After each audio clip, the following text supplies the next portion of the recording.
Hello, I'm David Breeden. I'm the Senior Minister at First Unitarian Society of Minneapolis, a historically humanist congregation, and this is Coffee and Wisdom when we take a look at some theological and philosophical questions from a humanist perspective. For the month of April, I want to look at liberal theology. Today, looking at the beginnings of liberal theology, really by starting at the end of Act One, if you will.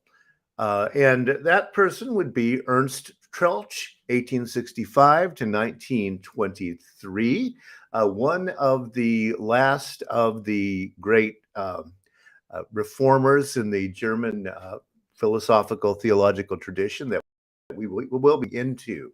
So, yes, he is a German Protestant liberal theologian, and he explores the philosophy of religion, the philosophy of history, the science of religion, and he is a neo-Kantian. All of these things will make sense as we go along, even though they sound a little bit abstruse at the moment. And he was a Lutheran, a German Lutheran. Now, one of the things, the background here is Max Weber, who I have mentioned several times. Troeltsch and Weber were contemporaries. And Weber, as a sociologist, is coming up with these new ideas that Troeltsch definitely finds threatening to Christianity. One of Weber's ideas is a very common word for us nowadays, rationalization, which he called an increasing long-range tendency in all areas of life to replace the mystical, the subjective, and the sentimental with the logical, the objective, and the scientific. So a growing rationalization is what he was seeing in the late 19th and early 20th centuries.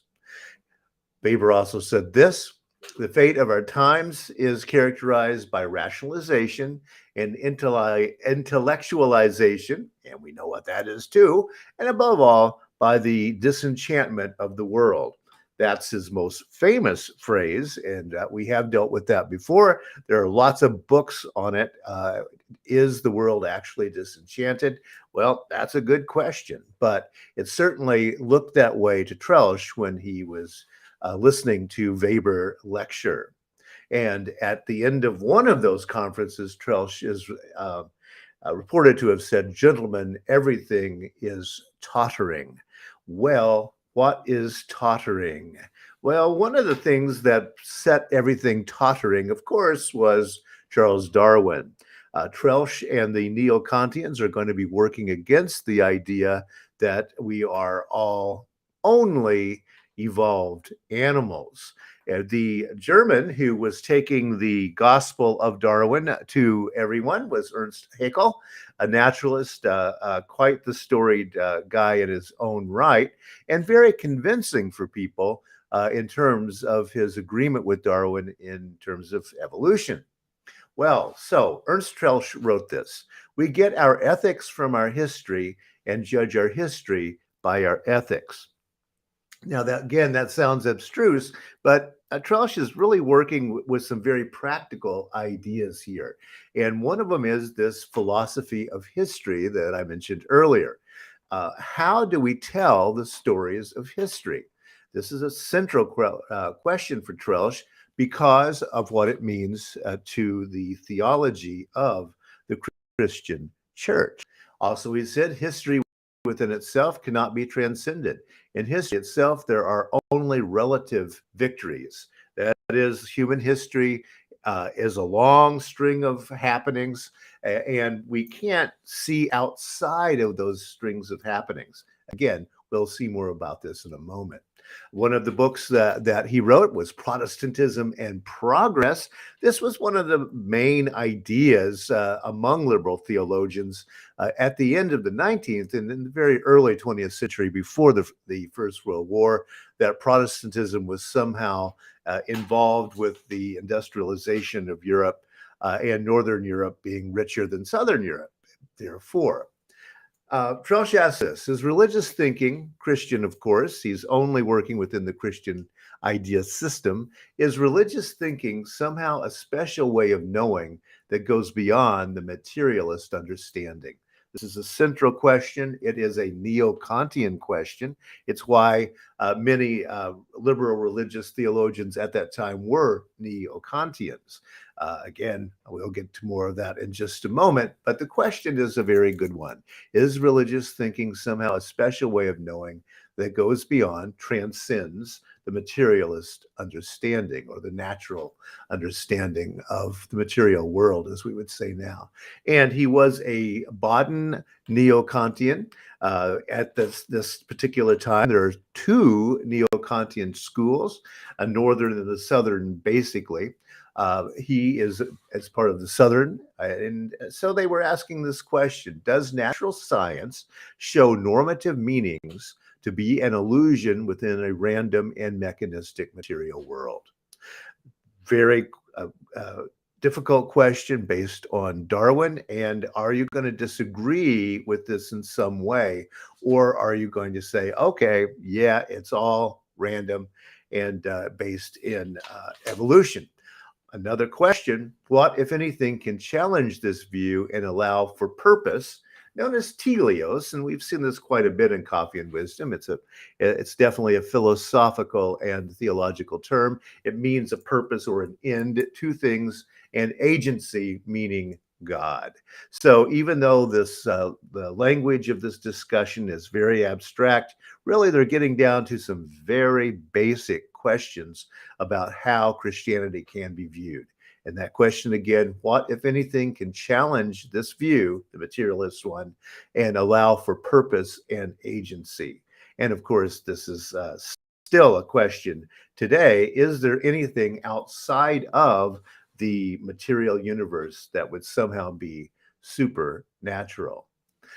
His most famous book is The Social Teachings of the Christian Church, a two-volume set published in 1912.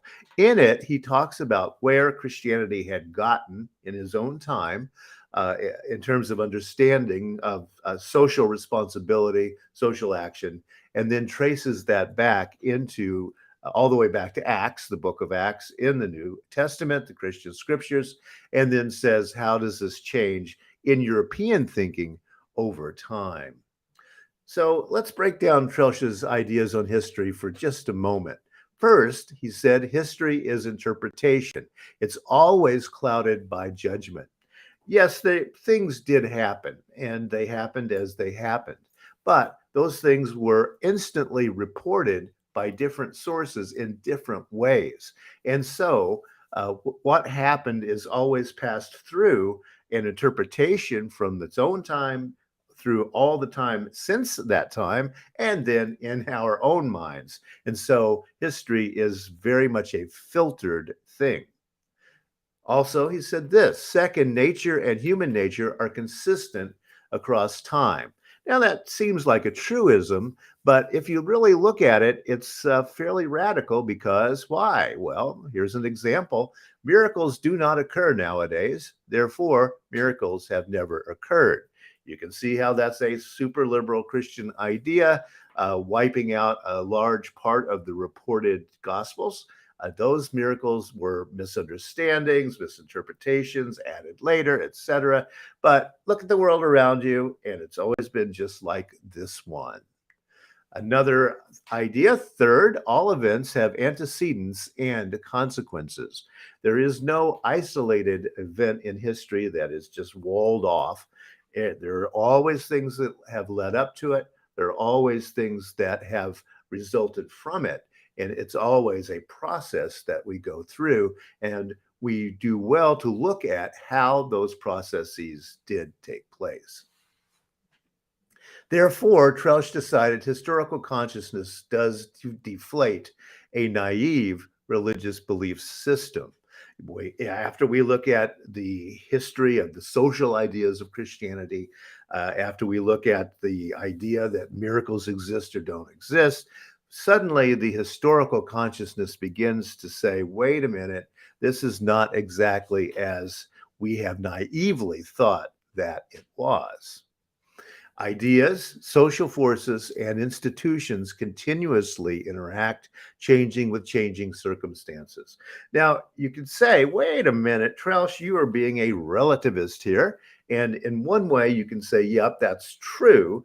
But also, he is saying that things are there and can be understood, but we have to go through so much mental calisthenics to get there that it's very difficult to get to a place of understanding. For example, the Trinity. When did it happen historically? Why did it happen historically? What has it meant historically? And what does it mean now? Well, Truss strongly supported German involvement in the First World War. Most people involved in the churches of all of Europe were indeed involved in being yay for the First World War. So, consequently, Trelsch and many liberal theologians and many ministers and many congregations were dismissed after the war when liberal theology was dismissed as complicit in the carnage and neo-orthodoxy predominated. In other words, the liberals had been saying for a long time, people are getting better. Our civilization here in Europe is progressing toward some better day. And people after the First World War were not quite so keen to hear that particular argument. And that's why I say Trelsch is really the end of the beginning.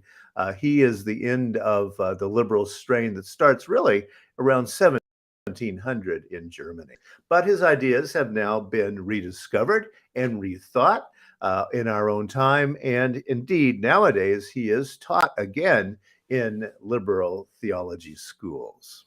And not only that, but he's popular. You can get Trelsch on your cell phone. All you got to do is buy this nice case with Ernst Trelsch on it and somehow state your belief in liberal theology. There you have it. So, what is liberal about liberal theology? Well, it's complicated, and I'll be talking about that on Thursday. Thanks so much for joining in today, and have a good day. Coffee and Wisdom is on Tuesdays and Thursdays, recorded. I do it live, but then we record it, so it's available online. And then on Fridays, we do a Zoom call, which you are invited to, which is live for discussion. Thanks a lot for listening today, and I will see you on Thursday.